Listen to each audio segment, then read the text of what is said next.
Hi everyone, this is going to be a brief addendum to the Optimizing Space in Your City Part 2.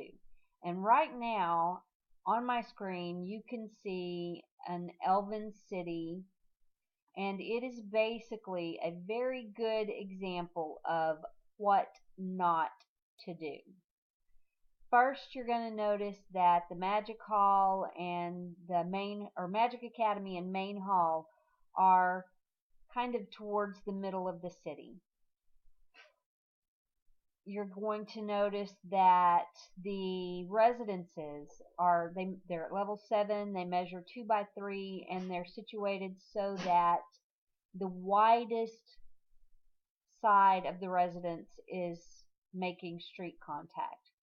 You're going to notice that they've got all of these single space and 1 by 3 space culture buildings here touching the roads.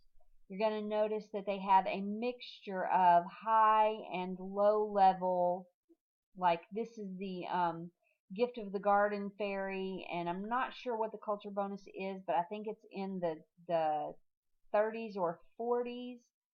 And then over here they have a luminous signpost that only gives you like 10 points of culture bonus. The other thing is, if I go to the world map, and this is how you can find your boosted goods for those who don't know. If you go to the world map, this is one of the ways, there are several. Anyways, go to the world map, and here you can see, if you draw an imaginary triangle around their city, there is silk, marble, and gems are their boosted goods. If you visit their city,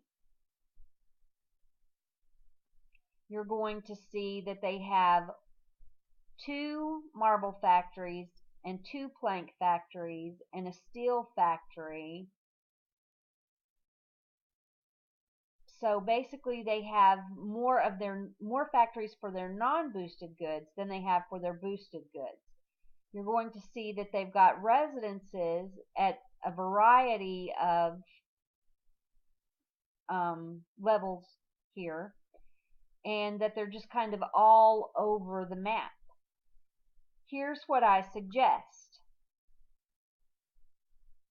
Start by selling the flying boats, the whispering trees, all of these smaller culture buildings here, except for the ones that they've received in the special events. Sell all of the non-boosted good factories,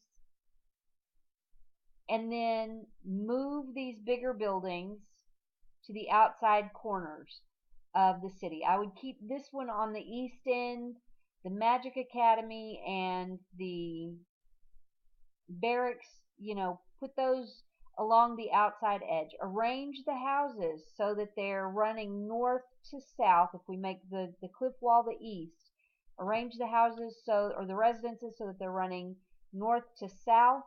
Group the buildings together like by like so that you can see exactly what you have, and it makes it easier to organize them. And then, practice all of the space optimization tips for your roads. You want one road servicing buildings on both sides. You don't want these big buildings in the middle because they'll eclipse all of the buildings that surround them. You won't be able to see what you have on either side of them. Don't keep building more. When you run into a population problem, it's better to upgrade the residences that you have than to keep building more. The residences tend to grow and take up quite a bit of space that you could dedicate to other functions. Move all of your culture buildings to the outside edges of your city grid so that they're not touching roads.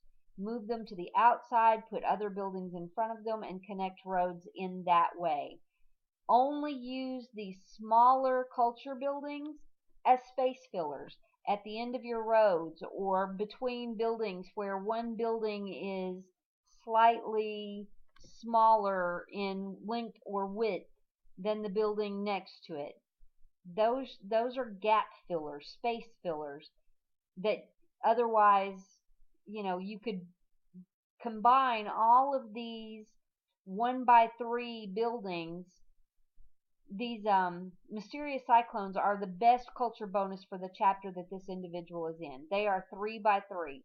If you look, there are enough of these 1 by 3 culture buildings here that is one of those mysterious cyclones. It's very, very, space is always at a premium, and it's very important that you learn to maximize the space that you have, to optimize the buildings in the space that you have allowed. Hopefully this helps. If it does, give it a like. Give the video a like. If you would like more helpful and instructive videos, subscribe to the Elvenar Platinum Leaf YouTube channel. If you want more helpful tips, find the Elvenar Platinum Leaf public group page on Facebook. Thanks for visiting, and happy gaming, everyone.